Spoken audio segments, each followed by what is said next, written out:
Michel Lepertel, créateur de la société NPRL et gérant de cette société toujours aujourd'hui. Société créée en 2002 par moi-même. Société de 21 ans et pour moi une valeur sûre, c'est qu'on a fait nos preuves, on a apporté quelque chose, sinon on serait rayé du marché depuis longtemps.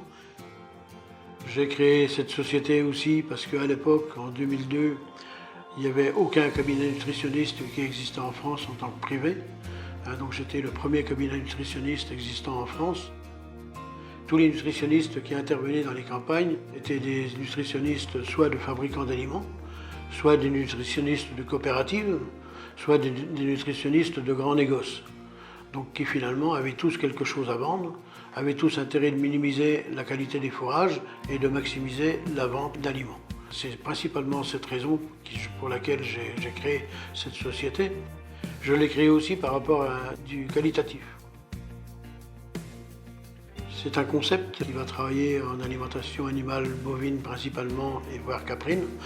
L'objectif est d'arriver à l'autonomie au niveau de l'alimentation, l'autonomie fourragère, le moins d'intrants possible au niveau des rations, le moins d'intrants possible au niveau des productions fourragères. C'est aussi travailler, donc, bien entendu, l'autonomie financière des exploitations agricoles. Et ça, je pense que c'est quelque chose qui est très très important. C'est ça que j'ai préparé ce matin, c'est pour demain matin. Regarde dedans, regarde. Ah oui. 50% au nombre de grains, c'est pas 50% au poids.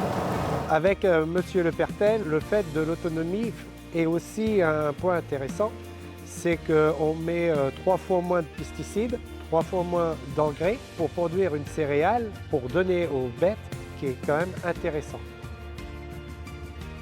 On a utilisé beaucoup trop de désherbants, on a utilisé beaucoup trop d'insecticides.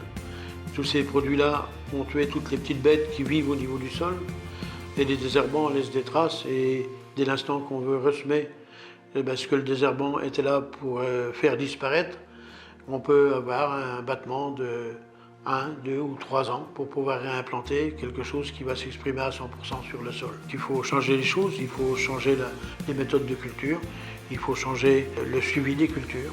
Mon concept est basé sur le sol, la qualité du sol, améliorer la structure des sols par la rotation des cultures, la fertilité du sol, donc ça passe par la couverture du sol pour éviter l'érosion, par la valorisation des élections animales, le végétal, donc la qualité du végétal, la qualité du fourrage que l'on va produire, sur l'animal, donc la gestion par l'animal, l'appétence du produit, la transformation, la digestibilité du fourrage, et ça va se terminer sur la qualité de la production, aussi bien en lait, en viande, en taux de matière grasse, en taux de matière protéique.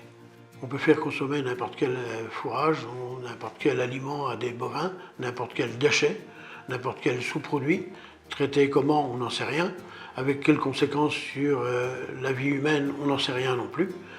Et un troupeau, un bovin, c'est avant tout un ruminant, il faut l'alimenter comme un ruminant, donc ce n'est pas un monogastrique, on a besoin d'avoir de la fibre pour la valorisation de l'aliment et aussi pour la santé animale, qui va nous permettre d'avoir un produit lait ou viande de meilleure qualité. Ce produit de meilleure qualité, surtout au niveau de ses acides gras, donc aura une incidence hyper importante sur la santé humaine, mais on aura aussi une importance énorme au niveau de la nature et de l'environnement.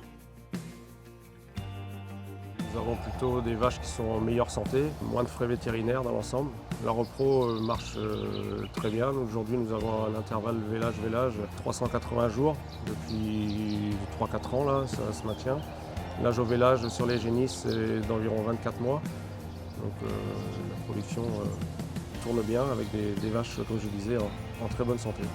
Donc quand on s'est engagé avec la société NPRL, il a fallu d'abord changer notre système d'élevage, mais surtout d'affouragement. Et donc on produisait beaucoup de céréales, une centaine d'hectares, et puis on a fait la réflexion de se dire il faut d'abord qu'on nourrisse nos animaux avant de vendre des céréales. Donc ça a été vraiment le gros changement. J'ai commencé avec NPRL il y a 4 ans. C'était pour en fin de compte, retrouver une autonomie au niveau de l'exploitation, autonomie fourragère, à acheter beaucoup moins de concentré et surtout, en fin de compte, redevenir autonome, ce que j'ai connu il y a quelques années et ce que je recherchais. La conclusion du système de l'autonomie, la conclusion de mon concept, c'est d'améliorer les conditions sanitaires de l'élevage, c'est d'améliorer aussi les conditions financières de l'éleveur.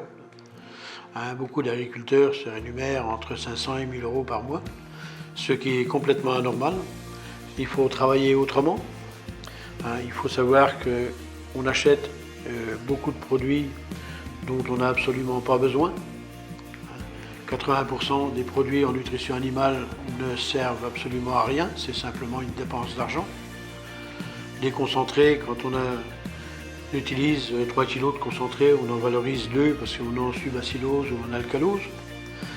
Et on induit aussi des problèmes énormes au niveau du sanitaire du troupeau. Il faut noter que 70% des problèmes sanitaires sont liés à l'alimentation, donc à l'équilibre de la ration, mais aussi à la qualité du fourrage. Donc ça, c'est quelque chose de très important et les frais vétérinaires sont aussi quelque chose qui pèse énormément dans la rentabilité d'un élevage. Et si on a des problèmes sanitaires, on va créer aussi des problèmes de reproduction. Donc on va réformer des vaches prématurément. C'est ce qui fait la perturbation des exploitations d'aujourd'hui et c'est ce qui fait aussi qu'on ne peut plus ou beaucoup moins bien gagner énormément d'argent avec un troupeau.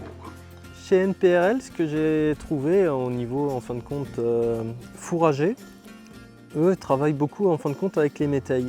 Et ce que je me suis rendu compte, avec le travail sur les métailles, j'ai trouvé une autonomie fourragère en fin de compte, dès le printemps. En fin de compte, quand on arrive à la mi-mai, qu'on stocke tous les fourrages, on a une sécurité, on va dire qu'on a 85% des fourrages qui sont déjà arrivés sur l'exploitation pour jusqu'à la période de l'année prochaine. Après, on travaille beaucoup avec de l'herbe de fauche qui permet en fin de compte de ramener aussi de la protéine, tout en autonomie. Aujourd'hui, économiquement, oui, pour moi c'est très intéressant. Maintenant, on essaie d'améliorer notre niveau de production tout en diminuant encore les achats d'aliments et en travaillant de plus en plus sur l'herbe. Je suis entièrement satisfait de l'entreprise NPRL. Depuis que l'on travaille ensemble, j'ai plus repris goût au métier. C'est nous qui décidons sur notre exploitation des cultures à mettre en place. Et je vous recommande vivement de travailler avec cette entreprise pour changer votre système. Notre plus grande activité est aussi sur le Grand Ouest, mais il faut savoir que nous répondons à toute demande sur tout le territoire national. Je travaille aussi en Pologne, je travaille en Hongrie, je travaille en Slovaquie. Donc les limites de la France ne sont pas quelque chose d'inatteignable. Si vous ressentez des besoins au niveau d'une démarche en autonomie alimentaire et en production fourragère, l'autonomie est quelque chose qui est facile à conduire mais très difficile à conduire seul parce que c'est quand même beaucoup de changements. Il y a beaucoup de gens qui sont aussi derrière vous pour vous déstabiliser dans ces cas-là. N'hésitez pas à nous faire appel, nous sommes là pour répondre à toutes vos questions. Nous sommes là aussi pour se déplacer dans vos exploitations et voir avec vous les possibilités au niveau national et au niveau international.